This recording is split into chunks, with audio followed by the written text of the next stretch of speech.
It is absolutely no secret that we really enjoyed our time with the Elden Ring closed network test a few weeks ago. We scoured for secrets and explored every inch of the lands between in search of things to look forward to in the final game when it launches in February 2022. And even though the closed network test was a very generous chunk of game, we still have questions ahead of getting our hands on the finished build. Do you agree with them, or do you have questions of your own? Well, hold them for the end, but let us know in the comments. And in the meantime, here are our 7 burning questions we need answered on Elden Ring.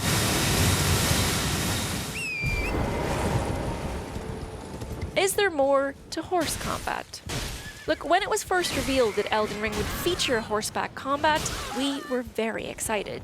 And I mean, we still are, to be clear, but we aren't convinced it's reached its full potential just yet. When it works, it really works. For example, in the fight against the flying dragon Agheel, you can escape their flame breath attacks, race around the battlefield, weave in and out of legs and wings and pointy teeth. It is a thrilling battle. But once you kind of scale things down, horseback combat becomes, well, a little awkward. Fighting with other mounted enemies, for example, often becomes a game of swing and a miss, until one of you does an attack that actually connects.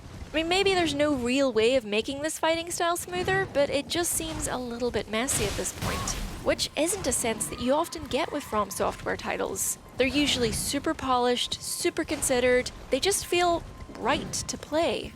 Mounted combat seems to work best when it's against enemies that are much bigger than you are. So let's hope that there are more Shadow of the Colossus vibes in the final game. Huge, terrifyingly powerful foes that dominate the landscape, where Torrent isn't just optional, but necessary to achieving victory.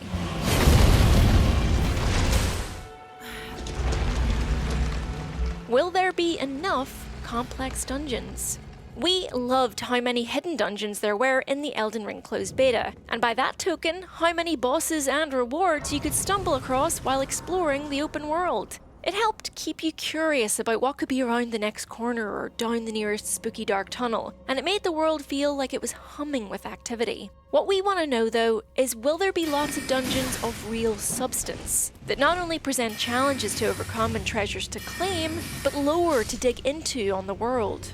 Many of the smaller dungeons we encountered in the beta were very small, sometimes just a room or two with a boss at the end. And we wonder whether an overabundance of these in the finished game will cheapen the overall feeling of conquering these spaces.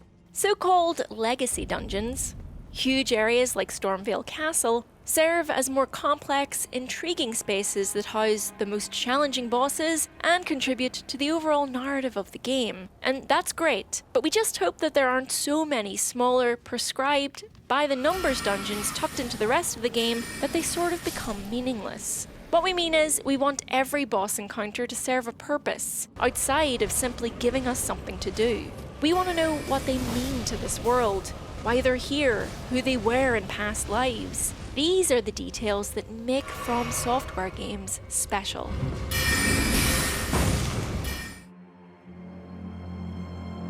Are magic and melee builds balanced? There were 5 character classes available in the Elden Ring closed beta, and there will be even more in the final game.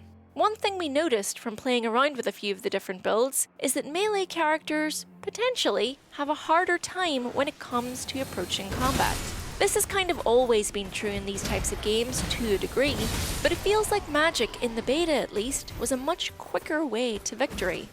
Melee combat in Elden Ring feels slower and more strategic than the combat of, for example, Sekiro or even Bloodborne. A lot of your attacks take a while to wind up, and getting hit can take you out of combat for a few beats too.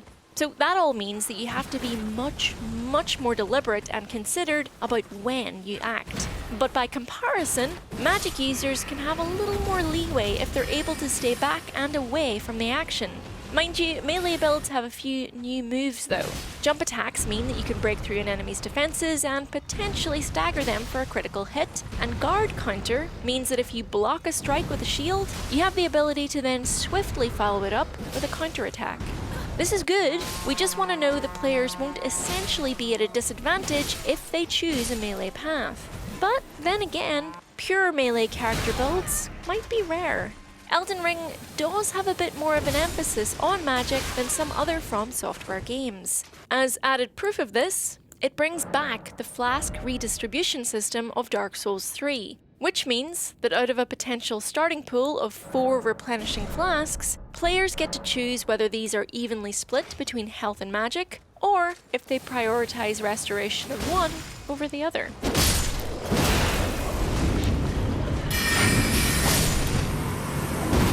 How many Ashes of War will there be? Further proof that most players will at least dip their toes into magic are the Ashes of War, which act sort of like weapon upgrade trees and weapon arts combined. In previous games, weapon arts were specific skills, abilities, and attacks linked to a weapon or a particular class of weapons. You could kind of ignore them entirely if you wanted, but with a little experimentation, they could make a particular weapon style a bit more exciting to use. Upgrade paths in other FromSoftware games, usually accessed via a blacksmith, let you change the base stats of a weapon, meaning it could, for example, be given more base damage, you could alter its elemental affinity, or you could strengthen its scaling with a particular stat. So Ashes of War in Elden Ring are basically equipable items that do both of these things in a slightly different way. This mechanic makes weapons way more customizable than they ever have been before. And it essentially means that different character classes have way more choice when it comes to what kind of weapons they can use effectively. Since you can add Ashes of War to make weapons scalable to intelligence if you're a spellcaster, for example. Or you can add Ashes of War that make a weapon deal out lightning damage when you're about to face a boss that's weak to lightning. The best part is you can switch out and swap Ashes of War as many times as you like as well. And in the closed network test alone, we ended up building quite a collection of exciting options. We're genuinely really excited about the possibilities this brings to Elden Ring, and how it has already encouraged us to switch up our loadouts far more frequently than in previous games. With weapons in Dark Souls in particular, there was sometimes something of a sunken cost fallacy when it came to weapons and upgrading. Resources to make weapons more powerful weren't always plentiful, so you kind of had to choose what to stick with, and then the more you upgraded that one weapon, the less likely you were to abandon it for something else. Ashes of War feel like they'll help keep more weapons on more of an even footing, rewarding growth, experimentation, and changing things up regularly. Our question is, just how many Ashes of War will there be, and what will the most powerful of these have to offer?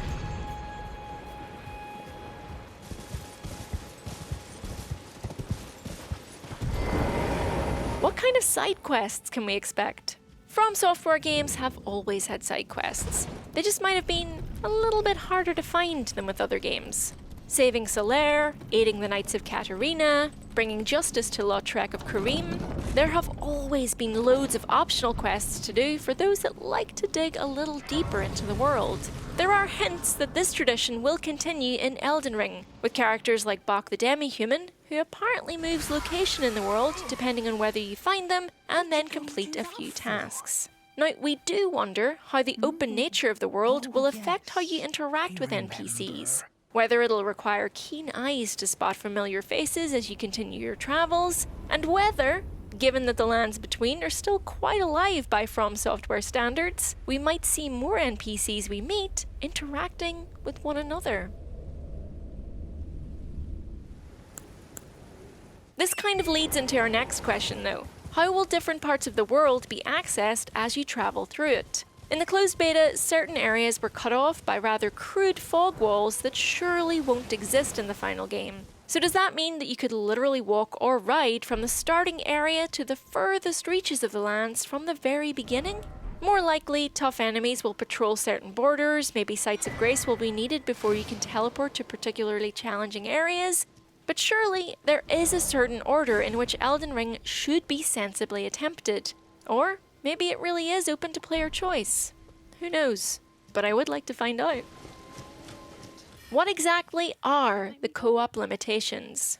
Our final question has to do with co-op gameplay. In some ways, this is much more advanced and flexible than it was in other From games, but in another sense, it still feels pointlessly limited. If you invite friends to play in your world in Elden Ring, they won't be able to pick up items and they won't have full access to their restorative flasks. But worst of all, they won't be able to seamlessly travel from one area to another. Summon them in the open world and then they won't be able to set foot in a dungeon. Once in a dungeon, they'll disappear back to their own world as soon as the boss is vanquished. It'd just be quite nice to be able to play continuously with friends, without the need to constantly leave and rejoin and leave. If this won't be an option for launch, I mean, maybe it could be added as a patch at a later date. Given that Elden Ring has done so much elsewhere to feel more accessible to FromSoftware newcomers, a change like this could really make more players more likely to pick it up and give Elden Ring a try with some friends in tow. Oh, thank God. Ian, get off there. Yes, good try though, lapel. Anyway, those were just some of the questions we still have, but we are ridiculously excited for the full release in just a few months. Will you be picking up Elden Ring? What changes would you make if you could? Let us know, and in the meantime, check out one of our other videos on the game on screen right now. Thanks for watching. Bye!